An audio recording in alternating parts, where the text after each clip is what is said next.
Hello, everybody. Welcome back to Thoughts from the Round Table. I'm Jacob. I'm Pierce. Let's just get this right on the way. We've been on a frog hair of a hiatus. One might say that. It's been almost a month. Yeah. Really, we just haven't done it. Really, no excuse for it other than laziness, maybe. I would like to say though, in the meantime, I've built a computer, and I haven't been in video games for a while, and I kind of got back into them. Yeah, a little. One could say that Jacob might be enjoying Call of Duty Warzone. Hey, I've slowed down. That first week was bad. It was bad. But I have slowed down. I pretty much only play every once in a while, maybe once every 3 nights. Weekends are the worst though. Yeah, but that's to be expected. You know, you built a new computer. You gotta test the little puppy out. It's like, you gotta rev her up a little bit. Yeah, Christmas Day, you get an RC car from Santa Claus. He's not f***ing real. Yeah, that's just not called for. You get an RC car from Santa Claus. You don't, wait to open it. You rip the sucker open and go take her outside. Yeah. No, I get that. That's really my only excuse. It's not very good. It's not Oh, sorry if you guys heard that. It looked like somebody had a little bit of a slam door moment. But yeah, no, there was not, I don't know. We kind of were going hard for a very long time. And then we tried to record our first podcast here, which is what was uploaded last. And to be honest with you, I mean, I don't know if you guys care about audio quality, but it was shit. Yeah. This might be just as bad. I don't think it will be. We tested it. It sounds better. The camera looks better. Yeah, at the end of the day, it'll look cool. I mean, let's not say cool, but it'll look passable for sure. Yeah. But yeah, I mean, it's just been a long couple weeks. Not really long, pretty short couple weeks, and there's just not been a lot of time to sit down and podcast. So, hesitant to say that we'll be back on the schedule that we were, but affirmative to say that we will be better than we did do.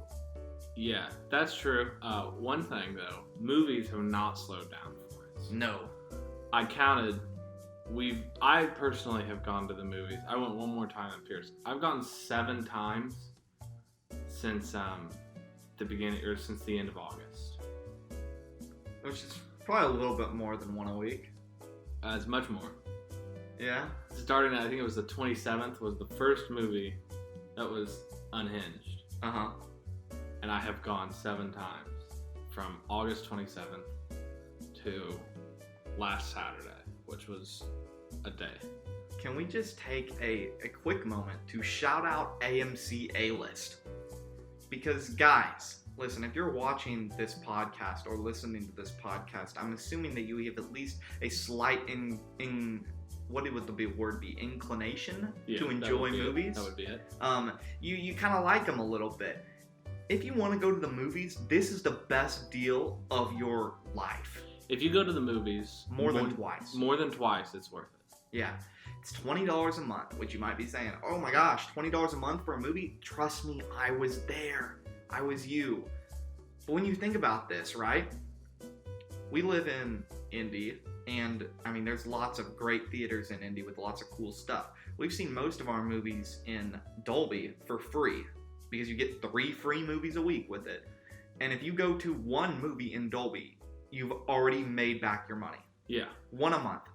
Yeah. That's absurd. I also calculated it's around $115 in movie tickets that I would have paid if I've not paid the $25 that it cost me. So, I mean, there's some savings. Yeah. So, one of the movies that we haven't slowed down on movies, as we said. I've seen this movie twice. Piers has seen it once. Tenet. It was supposed to be the blockbuster that would bring movie theaters back from COVID. Well, it's not done that. No. Certainly not. Yeah, I think we should, before we get into the somewhat plot, this really bums me out and really makes me nervous for movies. I think there'll always be movies that are released in theaters. I really find it hard to believe that we'll go to a day where no one goes to the movie theaters. There will always be guys like us, and it'll probably just be they only show one movie or two movies a week on tiny theaters at 7 on Fridays, and you best believe I'll be there, right? but it really bums me out to see the amount of people who didn't go to this. Yeah. There wasn't a great turnout to Tenet, and let's just, like, I understand that people are wary. I understand that, it's, we toss around the term global pandemic all the time. And whether you think that, I feel like I'm going to be really careful about what I say here, because I feel like I could say something that would be really unpopular to say. But I feel like a lot of people don't understand how, like, the health, well, what would you, like, the health regulations that businesses are now required to follow. Yeah. So many people think that going to the movies would be the most dangerous thing in the world. Like the COVID only lives in a theater where you're socially distanced. There's a lot of people who think that. They're wrong. You deal with a lot of people who think like this all the time, but it showed. We've had our hardcore people go to Tenet that care about movies, but Tenet got none of the riffraff. Yeah. It kind of sucks. I think that AMC, just because that's the only theater I've been to since the thing that's not supposed to be named on YouTube. You're not supposed to say the C word. You're not supposed to? Why? You'll like get flagged. Yeah. Really? Yeah. What the heck? Why? I don't know. That's odd. Yeah. Okay. So I'm just gonna call it the C word. Okay. You could think that's another word. Yeah. Like. Yeah. Yeah. I can see the confusion. Yeah. So the AMC has done a really good job. This is definitely the cleanest I've ever seen any movie theater. By far. Right? They do pretty much all online, like tickets, at least for us. So we don't touch anyone. Yeah. We have contact with 0 people other than ourselves and other than the person who scans our phone. That they're there for a second. Mm-hmm. They're masked up. Everyone's wearing masks. People, when you're in the movie theater, the closest we we went to see Empire Strikes Back Saturday, and the closest we were to people was like 3 seats over, and you can still be like a seat from someone, I think is like the maximum. Yeah. But no, I haven't been in a theater where they've done that. There's 40% capacity in theaters. I think they're doing a great job at trying to get people in the seats. Yeah, and I think that people just aren't understanding. People don't understand what the C word actually is, and they think, well, it doesn't live in grocery stores, right? Right. That's totally safe to do that. Right. But it does live in theaters. It does live in anywhere that's fun. Yeah. But yeah, no, we're not going to spend the whole time ranting about movie theaters. We do that every single podcast, and this one is actually about a movie, that came out. It's Tenet. It's next film that Nolan's produced, or the most recent. It's got a lot of big name actors. It's got a huge budget, and it was supposed to be incredible. The movie kind of sucked. Yeah, it's mediocre for sure. The action's great, right? The action is unbelievable. Because some of it, had to be filmed backwards, and some of it had to look like it was being filmed backwards, but it was like being filmed forward. Like some of the flips and stuff, and a few action scenes with John David Washington, and we later find out himself. Even though it looks like it's backwards, it's not. Yeah. They wrecked a real plane, a 747, just Christopher Nolan not giving an F about anything. Just setting money on fire for fun. That's Nolan's stereotype. Yeah. How expensive can I make this movie? How over the top can I do it? I think it was at $225. Yeah. This movie, if you are looking for a spectacle, it might be the movie for you. It's good. Still not the best movie you could go to, probably for a spectacle. Oh, for sure. It's just there's a lot of really gaping flaws in this movie, and I think that a lot of people kind of, I don't want to blame the C word for the low attendance. I would say it has a little bit of something to do with the people who did go saying, hey, this movie kind of sucked and you can't hear anything. Yeah. That's all I saw on Twitter. Yeah. You can't hear anything, which is true. Two points. One, we'll talk about the sound mixing in a second. But I do think that a lot of the reason that people didn't want to go is because now, what makes money? You know, movies with big name actors. This one had it. Maybe not as big as you need to maybe reopen after this. And superhero movies. This movie was not a superhero movie. Your main audience, if theaters were safe, I think they get a lot of people because, or if people thought theaters were safe, they'd get a lot of people because like, oh, we'll go to the movie, Christopher Nolan, he did Batman, he did Inception, he did Interstellar, I'll go. But like, do you like want to go? If you're iffy on the movie, are you gonna go? No. And I think that's partly to do with the fact that Tenet was marketed horribly. Oh yeah. The trailers might take the cake for some of the lamest trailers of all time. The only thing that got me interested in going to see the movie is we went to Inception on the anniversary. They played like a 10-minute documentary style film thingy at the beginning, and it was cool. It got me hyped for the movie. You know, Christopher Nolan is a great talker. And I was really, at that point, I was all in for the movie. But the trailer is bad. Yeah, I was ready to run through a wall for Christopher Nolan after that. You know, he was like, cinema is at its most pure form when you do it all without CG. I was like, kiss me on the mouth right now. And and then the movie came out, and I was like, what happened? Let's talk about the sound mixing. Gosh, it makes me mad. Yeah. The past has shown Christopher Nolan's not great at sound mixing. I'll give some examples. Dark Knight Rises, who knows what Bane says? No one. I've seen that movie a sad amount of times. I actually do genuinely think that's a pretty good movie. Right? You can't hear Bane. You have to watch it with subtitles on. Dunkirk, a movie I don't think is good. A lot of people actually like it and have come to its side, but I'm sticking by it's boring. True. Guess what? You can't hear a single person. And I think that in Tenet, the trend has definitely continued to an obnoxious level. It's by far its worst. Yeah. When people say you can hear 50% of this movie, it's not a hyperbole. It's not over-exaggeration.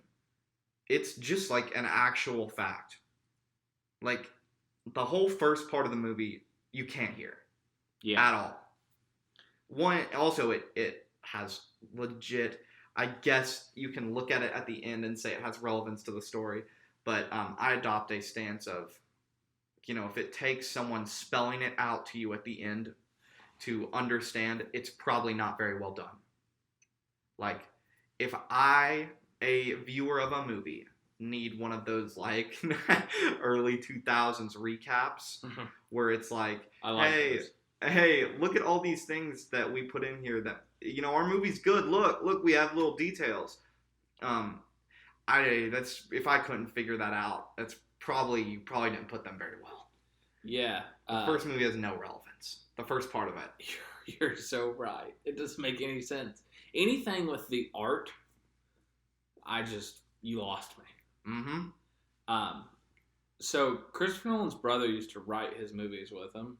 He has not been recently. I think that's part of the problem, right? The storylines have gone down for me. You know, yeah. Interstellar's the outlier. I think it's my second favorite Nolan film, and one of my favorite movies ever. But we'll count that as an outlier. But the three before that, right? Tenet, Dark Knight Rises, Dunkirk, probably my least favorite ones that I've seen. Right? The story in all of them is not great. Yeah. You know, a story is supposed to be why you go see a movie. And it's not. I saw a video essay. This guy was talking about how there was this other director and he was comparing him to Nolan and how Nolan's going off the deep end and just wants to make big movies that are too big for movies. This would qualify. Yeah. And here's why I know it would, because I think it'd be a killer book. I disagree. Okay. I'd like to hear you why. This might be a perfect segue into my main point of this. I hate, not I dislike, not it annoys me. I hate time travel. Time travel is a one step. Like, if you want to ruin a movie, step one, put time travel in it. The only time, and I will say this 100%, like, you guys might disagree with me. A lot of people obviously do disagree with me. There is one time where you can use time travel effectively, and it's in a comedy. Because the premise of time travel itself is so absurd and so hard to explain in any way that makes logical sense that it will ruin a story or a movie that actually cares about story, which is exactly what we see in this movie. When I saw the trailer, I didn't even realize this was a time travel movie. It looked more like, oh, this man's got some funky science that can make him turn back time. More like a superhero movie. And you know what's wild? Mm-hmm. That's what the first part of the movie told you. Yeah. But then you realize that it's time travel. And then the movie says, specifically, don't think too hard. That's not me inferring that. That's a direct quote from the movie. It's like, just feel it. Don't think too hard about it. Because if you think about this movie, the movie falls apart. 100%. 100%. But I think that if they, that's why I said maybe in a book you could do it because you could have more detail. You could give the main character a name because they don't. He's protagonist. The movie, I don't know. I just can't see the concept as a whole making any sense ever. You would have to have an incredible author. I'm not saying that it's impossible to make this a good story. I'm just saying you'd have to change a lot about what Nolan did for it to make any sense. The whole premise of it is hard to even wrap your head around. True. Like, it makes your brain hurt. It's True. not like normal time travel where you can kind of get away with it. It's like Christopher Nolan was like high on something in his room and he was like, bro, I fucking solved it. I know time travel. It's just people walking backwards. Yeah. They can also be multiple people in your universe at the same time. And there's a glaring flaw with it. And that's when this is maybe digging too deep into the notion of time travel. But the only reason that, what's his name? John David Washington? Yeah. He's short. True, he is short. He's a short king. But the only reason he becomes the Tenet is because he recruits somebody to recruit him. And he essentially recruits himself. Let's break that down for a second, right? You're telling me, Mr. Nolan, that this man would never have become who he is unless he from the future told him to. Well, then how did it happen the first time? Right. Because if he has to be told by his future self, then what happens when the future self was never... It's illogical. It's one of these loops, like Christopher Nolan, all of his movies really have a lot to do with time, right? Inception, lots to do with time. Interstellar, lots to do with time. Mm-hmm. This movie is no different, and here's why. Because, one, something has to put it into motion, and then it's in a loop, right? Because there are unlimited John David Washingtons in the world, right? I tried, like, Pierce and I talked about this the night we saw it. It was like 1 a.m. when we got out of the theater. I was definitely slap happing. I think it still holds up, but as I'm going to work it out in my head. I don't know if it's going to. So once he becomes old and goes back and tells himself he has to do it, right? Then that young John David Washington has to get old and tell another one. If not, the story never happens. True. So it'll just keep looping because no matter what, he'll always have to do that. So another John David Washington will always have to be there for him to tell. Therefore, creating this infinite loop of stupidity. Which could be broken, and then what's the consequence for breaking the loop? Nothing. Nothing's the consequence. That's what, remember, they talked about when they were going to heal the one girl, and Robert Pattinson was like talking about how he's a physicist, which I don't think is true. But he was like, yeah, it's like the grandfather paradox. Like, if you go back and kill your grandfather, will you die? No one knows. But they do know, right? Because he went back and changed by getting him to join.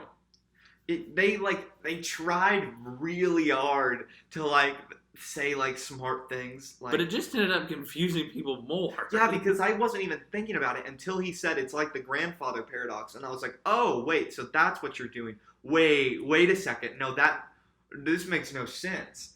It's illogical. It's bad. I have two more things I want to talk about. One is the score. Yeah. Did you like it? No. So our boy, who did The Mandalorian, Ludwig, love him. He did a lot of stuff. Surprisingly, I was looking he did. He's done a lot. His old discography, or however you say it, discography. Mm-hmm. I like that word. He did a bunch of Donald Glover's rap music. Mm-hmm. Didn't know that. That's kind of cool. I like Donald Glover. He's in Community. Let's see. I didn't like it. It just felt like a plain action film, and I feel like the combo of my boy Christopher and my boy Hans, it's hard to beat. Yeah. Don't mess with it. It's produced some of the greatest soundtracks of all time. That being said, Hans' soundtrack that he gave up to not do this one is Dune. So Dune's gonna slap. Yeah, because he said Dune was his favorite story when he was a kid, and he could not pass up doing it. And I just want everyone to know that this is honestly almost as excited as I was about episode 9 as I am about Dune. Yeah. Just a little side point. I'm so excited, also nervous, just as I was for episode 9. The other thing I want to talk about, the end scene. You couldn't hear anything. Right? The last scene when they send, that doesn't make any sense. They send the one group going in forward, the one group going in backward. Right? You know what I'm talking about? Yes, I do. It's just so stupid. It's confusing, but the one thing I wanted to talk about is that by far and away the coolest scene is when the two teams are meeting at the building, and one has to blow up the bottom and the other has to blow up the top. And when the one blows up the top, the other blows up the bottom, or catches the bottom from crashing. You know what I'm talking about? I know what you're talking about. It meets, it's cool, when the building explodes and then rebuilds itself. By far my favorite scene, just because it's cool. Here's my quick assessment for this movie. Watch it if you really want to get a headache. Yeah. Because I got a headache right now, just thinking about it. Because it really, especially the end scene. The end scene with the armies, and one going in backwards time travel and one going in forwards. When one was red pilled, one was blue pilled. They were both based. Yeah. It was so stupid. It was so dumb that it was funny. Because, one, you never know in this movie what it actually is building up to. Because the story is just so non-existent in it. So every scene is like, oh, so they're just hanging out with this now. And this army came out of God knows where. It's like this was supposed to be some sort of secret science thing where I guess Tenet is the word that opens doors. Tenet. Figurative doors, I've learned. But Where did all these people come from? This was supposed to be like some secret shit. And then they just threw that out the window and be like, big army, big fight. Yeah, we forgot we have a cargo carrier of soldiers. Yeah, you know, sorry, Mr. John David Washington, my short prince. I just didn't mention this to you. But then they gave him command. Yeah. Straight up. They're like, yeah, bro, we've seen you from the future, and you're really good in the future, and you do this really good, too. Well, I've lost you. I've lost respect. My favorite, the scene that by far and away doesn't make any sense, and also my favorite because of it, is the very end before the very end, when they're all singing in there's the three boys. We got Robert Pattinson, the guy with the great beard, and John David Washington. And Robert Pattinson's like, I have to go fill another timeline. John David Washington's like, what? And he's like, yeah. And he's like, what do I do? And he's like, oh, you'll take over eventually. He's like, what are you talking about? He's like, I'm from the future. He's like, what? And then he's like, yeah, so this is the end for us. And he's like, what's going on? Yeah, it's like he starts crying. He's like, so for you, this is the end. And he's like, and for you, it's the beginning of a great friendship. And like, why are we supposed to care about these characters? John David Washington reading the script, just crying. He's like crying. He's like, what is going on? I don't know. I thought it was funny. Another little funny moment. You can enjoy this movie if you don't think too hard about it. John David Washington, like Jacob said earlier, refers to himself as the protagonist so many times during this movie, and it's fucking hysterical because you've got this like short king standing out there. I looked it up, by the way. He is 5'9". That is absurdly short. I'm taller than him. That's absurd. It is just so funny to watch him try and convince himself that he's the protagonist. Because if you take yourself out of the story, it's just John David Washington. He's just reading this. He's like, I'm the protagonist. It's me. I'm the protagonist. His name is protagonist. It is so stupid. Nolan, that has to be the laziest thing. It's 100%. 100%. It's like he just found out what the word protagonist meant and was like, shit, bro, I gotta put this in a movie. Oh. Lastly, I think we need to mention is, I guess, probably one of the most important parts of the movie, if you can consider any part of the movie important comparatively, is the really, really, really skinny girl and her lovely husband. Great accent. Yeah. Why were these two in the movie? His made more sense than hers, for sure. Yeah. But she was a bigger character. She did not. The story would have been the exact same without her. It felt like no one wrote a script that didn't have a leading woman.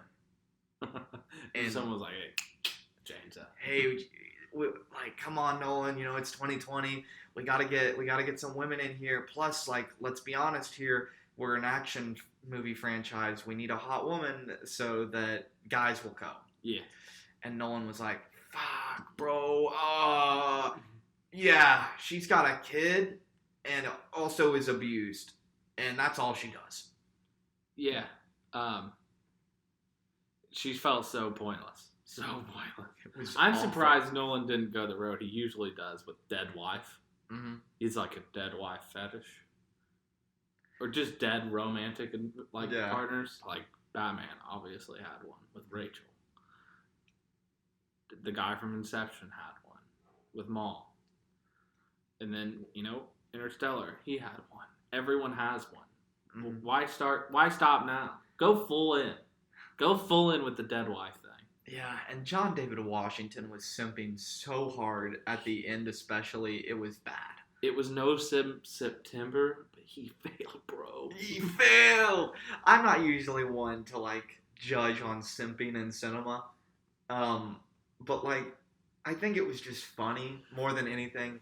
Because this whole time, John David Washington, he's a great actor, but he was really good in this movie. He did great. It was just so funny because he was given such shit to work with. For trying so hard. One of his first big roles. Because, like, he's obviously going to have more. Yeah. Like, this will be a career launcher for him, for sure. Yeah. And this will be the movie that makes people see Robert Pattinson as more than just a Twilight boy. My boy. Yeah. Robert Pattinson. I've quickly become to love him. He was really good in Devil, whatever that movie was on Netflix. That movie, I've been thinking a lot about it, was really good. I've been thinking more about it as well, and I actually really enjoy it. Yeah. Violent. Hard to watch. Good. But, like, really, really well done. Really now, well. That's a movie that, if you guys are looking for a new movie to watch, that one. Yeah. That and this won't come out for a while, but David Copperfield was a amazing movie. Personal history of David Copperfield, cannot recommend it enough. It might be my favorite movie that I've seen that's new.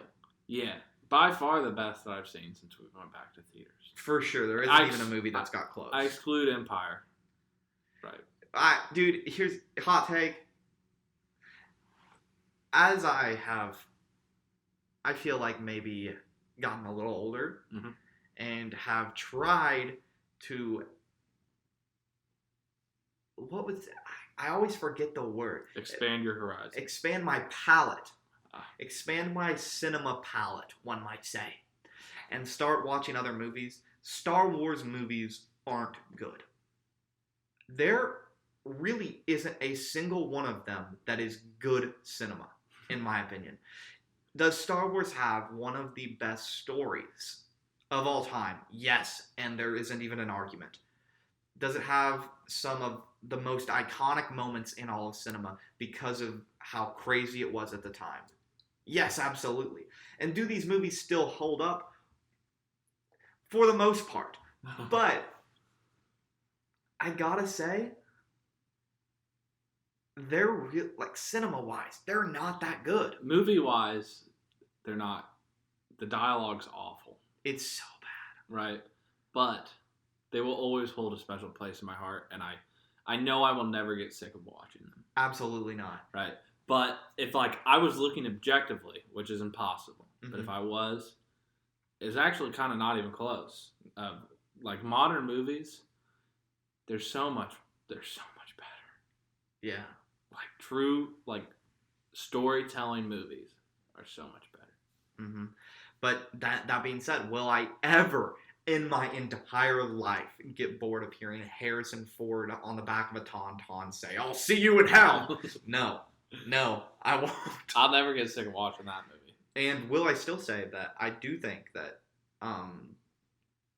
the Clone Wars animated series by far is the best acting in all of Star Wars. It's just not even close. That's just true. It's not even close. I feel like so many people rag on Star Wars for being bad cinema. I think that is the one Star Wars property, besides maybe Mandalorian, that is, from a cinema's perspective, from like a objective, like how well it was voice act, how well it was animated, the camera shots, the fight scenes, that has to probably be the best.